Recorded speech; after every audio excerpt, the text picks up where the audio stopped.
ఆడబిడ్డల జోలికొస్తే తాట తీస్తామని హెచ్చరించారు మంత్రి లోకేష్. మద్యపాన నిషేధం అని చెప్పిన వైసీపీ జే బ్రాండ్స్ తో ప్రజల ప్రాణాలు తీశారని మండిపడ్డారు. మహిళలు ఎంత బాధపడతారో నేను స్వయంగా నా ఇంట్లో నేను చూశాను.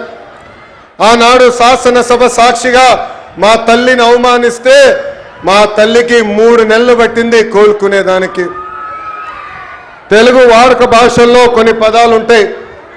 చీర కట్టుకున్నావా, గాజులు తొడుక్కున్నావా, అమ్మాయిలాగా వేరొద్దని కొన్ని పదాలు వాడతారు. అవి ఎప్పుడిన్నా నాకు చాలా బాధ కలుగుతుంది. అలాంటి పదాలకి మనం ఫుల్ స్టాప్ పెట్టాలని ఈ సభాముఖంగా ఆంధ్ర రాష్ట్ర ప్రజలు నేను కోరుతున్నా.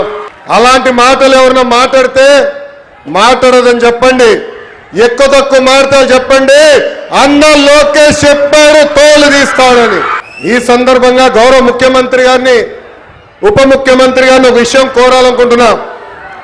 సినిమాల్లో, వెబ్ సిరీస్లో మహిళల్ని కించపరిచే విధంగా డైలాగ్స్ వస్తే అవి తీసే వరకు ఆ సినిమాలు, వెబ్ సిరీస్ రిలీజ్ అవ్వకూడదని ఒక ప్రత్యేక చట్టం తీసుకురావాలని ఈ సభాముఖంగా పెద్దల్ని నేను కోరుతున్నా.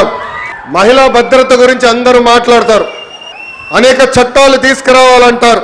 కానీ మహిళలకి భద్రత ఉండాలంటే, మహిళల్ని గౌరవించాలనేది మన ఇంటి నుంచే మొదలవ్వాలని నేను బలంగా నమ్ముతాను.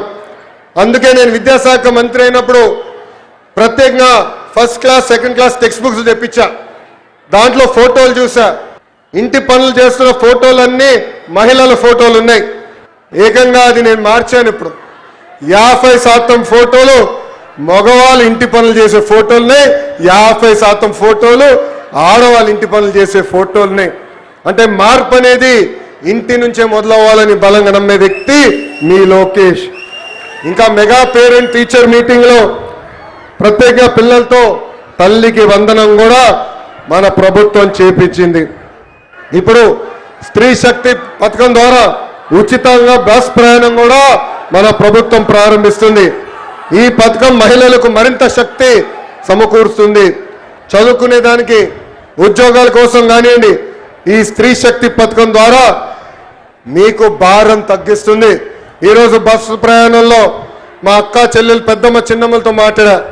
వాళ్ళందరితో మాట్లాడినప్పుడు నాకు అర్థమైంది, కనీసం నెలకి 1500 రూపాయల భారం మీకు తగ్గుతుందని. 2019లో సంపూర్ణ మద్యపాన నిషేధం చేస్తానని ఒక రాక్షసుడు అన్నాడు. ఏకంగా అమ్ముతున్న మద్యం ఆరోగ్యానికి హానికరం అని అధికారులు అనేక సార్లు చెప్పినా, ఏకంగా ధనదాహం కోసం విషం కంటే ప్రమాదమైన మద్యం అమ్మి ఏకంగా తాలిబొట్టు తెంపాడు ఆ రాక్షసుడు. సొంత చెల్లితో రాఖీ కట్టించుకోలేని అన్న మహిళలు సంక్షేమం గురించి మాట్లాడుతున్నారు. సొంత తల్లిపై కేసు గెలిస్తే వాళ్ళు సంబరాలు ఈరోజు చేసుకుంటే చాలా బాధ కలుగుతుంది. అందుకే వాళ్ళందరూ ఒకటే చెప్తున్నా, ముందల మీ ఇంట్లో ఉన్న అక్క, చెల్లెలు, పెద్దమ్మ, చిన్నమ్మ, అదేవిధంగా తల్లికి న్యాయం చేసిన తర్వాతనే మా గురించి మాట్లాడాలని హెచ్చరిస్తున్నా.